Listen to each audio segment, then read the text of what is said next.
Arnette, another episode of Cool People I Know or Meet. Last episode, we started our interview with Gail Stalker of Gail A. Stalker Presents, and she talked about her background before she got into show business. So today, she's going to talk about how she got into showbiz and also about corporate entertainment. So all of you who are interested in corporate entertainment, watch this, okay? And I developed self-confidence. I developed a lot of things. And as I said, I did a lot of different jobs. And I wouldn't have had that.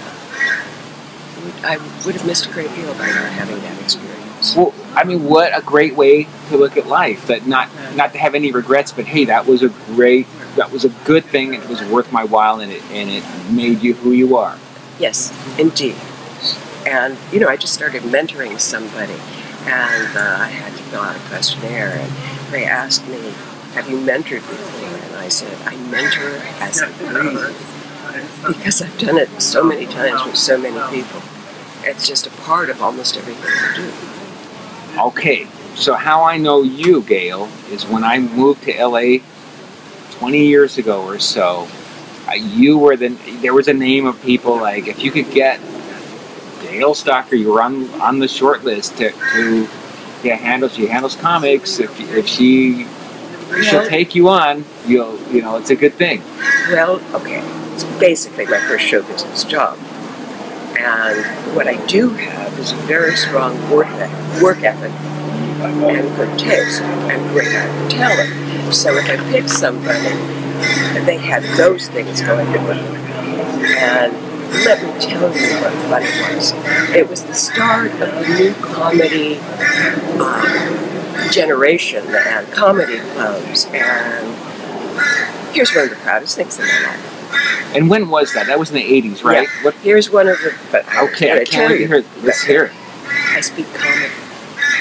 You speak comic? I speak comic, and I'm really proud of that, and I'm really proud that I'm a member of the comedy community. And I got to see this whole genesis of modern comedy develop. And it was really fun, and I learned a tremendous amount. I felt like I had learned enough, I'd been doing it long enough, that I could do something on my own. And I found out about corporate entertainment. And I remember I found out about it in New York, and I lay in bed in a hotel all night, so excited. How good. Because corporate entertainment pays a great deal more than comedy clubs. Yes, it does. I know that for a fact, everybody. Yes. And I developed relationships, and I could be on the other side, which is the business side. And my job was to be like a marriage broker, to put together the perfect comic for the perfect gig. Okay? Nice. Okay? Yeah. And what I said was, because it's on a video on my site, was that what I look for is a win-win-win-win situation. By the way, I don't mean to interrupt, but your site, because let's ComedyContact.com. ComedyContact.com. It's going to be right there. Okay. And at the end of the video, you will find it, and it's great. You do talk about that, exactly that, on your video, don't you? Yeah. Mm-hmm. And she does. So she knows, because you do have a great eye for talent. And is that just a gift you have? Well, I search for excellence. I search for the best in every situation I'm in. I'm going to talk more about that, but could you define what's the difference between a corporate gig, we'll talk comedy, and a comedy club gig? Because I think enormous. A lot of comics would think, hey, I'll just go in there and I won't say any curse words. So enormous difference. Educate everyone out there. Okay. In a corporate situation, the most important people are the ones behind the scenes. They're the ones you have to please. Okay. Your people buyers. Behind the scenes, okay. And people you're working with. And they're like the meeting planners? Or they could be the head of the event. There were a wide variety of people behind the scenes. Okay. But what they really care about is that you're not a troublemaker, that you do what you're supposed to, and you don't bother anybody. And, they don't, most of these people don't really know talent, which is why they come to me.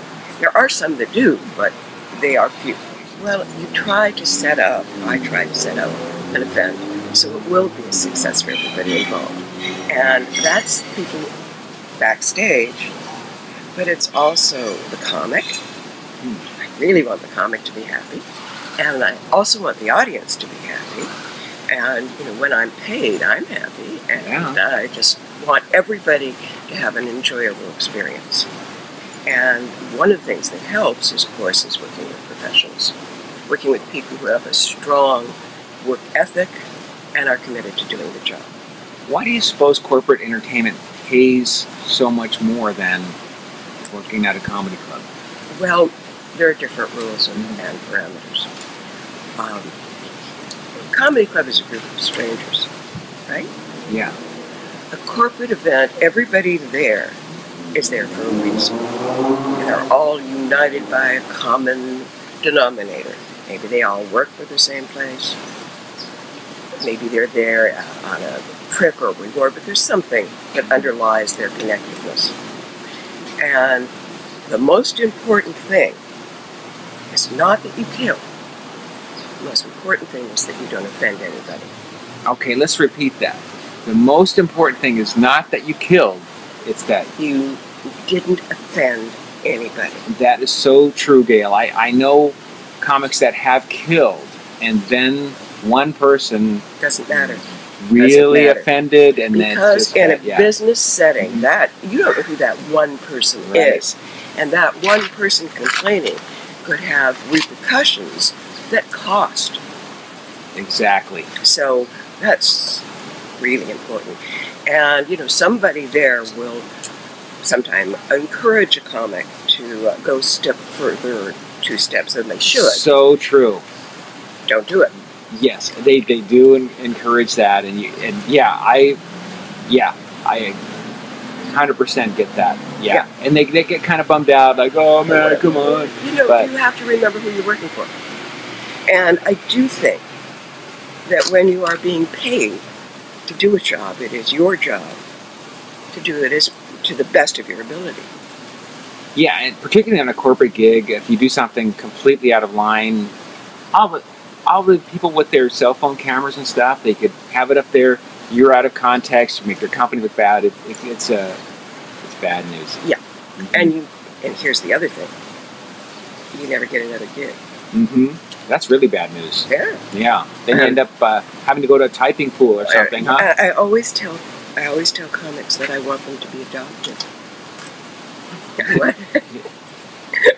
I want the people who buy them to love them so much that they have them back again and again. Can you tell me some types of acts that do really well in the corporate environment? It depends on which corporate environment, okay? Because there are a lot of different situations and elements, which is why I must have a couple of hundred comics listed on my site in different categories.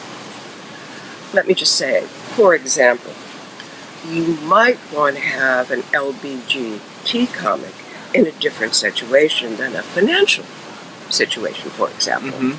And you have to know who the audience is before you can find the right comic for the event. And as I say, I consider it matchmaking. Fun. Yeah. Fun. How about that, friends? Okay. All you comics, all you people that want to get into corporate entertainment, you gotta watch the next episode. Gail will talk to you about what it takes to be involved in that, and also some other things, some work ethic stuff, and more good stuff from Gail A. Stalker. You will love it, so keep on watching Cool People I Know or Meet with Nick Arnett. Meanwhile, be cool, everybody. All right, bye.